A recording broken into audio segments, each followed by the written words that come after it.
کیا آپ یقین کریں گے، ایک شخص اپنے محل سمیت زمین میں ایسا غائب ہوا کہ آج تک واپس نہ آیا۔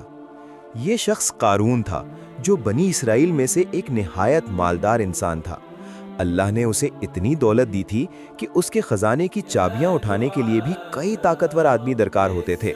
سونے سے بھرے صندوق، قیمتی زیورات اور شاندار محلات اس کی شان تھے۔ جب قارون اپنے خادموں کے ساتھ باہر نکلتا تو لوگ حیرت سے اسے دیکھتے رہ جاتے۔ کچھ لوگ کہتے تھے، کاش ہمارے پاس بھی ایسی دولت ہوتی۔ لیکن قارون اپنی دولت پر بہت غرور کرنے لگا۔ وہ کہتا تھا کہ یہ سب کچھ مجھے اپنی عقل، محنت اور قابلیت سے ملا ہے۔ اس نے اللہ کی نعمت کو اپنی طاقت سمجھ لیا۔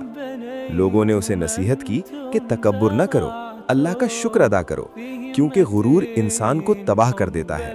مگر قارون نے کسی کی بات نہ مانی۔ پھر ایک دن اچانک اللہ کا عذاب آیا۔ زمین اس کے قدموں کے نیچے کانپنے لگی۔ پہلے ہلکی دراڑ پڑی، پھر زمین پھٹ گئی۔ لوگ خوف سے دیکھتے رہ گئے۔ قارون، اس کا خزانہ، اس کا محل، سب کچھ آہستہ آہستہ زمین میں دھسنے لگا۔ وہ جتنا بچنے کی کوشش کرتا، زمین اسے اتنا ہی نیچے کھینچتی گئی۔ چند لمحوں میں سب کچھ ختم ہو گیا۔ جو لوگ کل اس کی دولت پر رشک کرتے تھے، آج خوف سے کانپ رہے تھے، کیونکہ غرور کا انجام ہمیشہ تباہی ہوتا ہے۔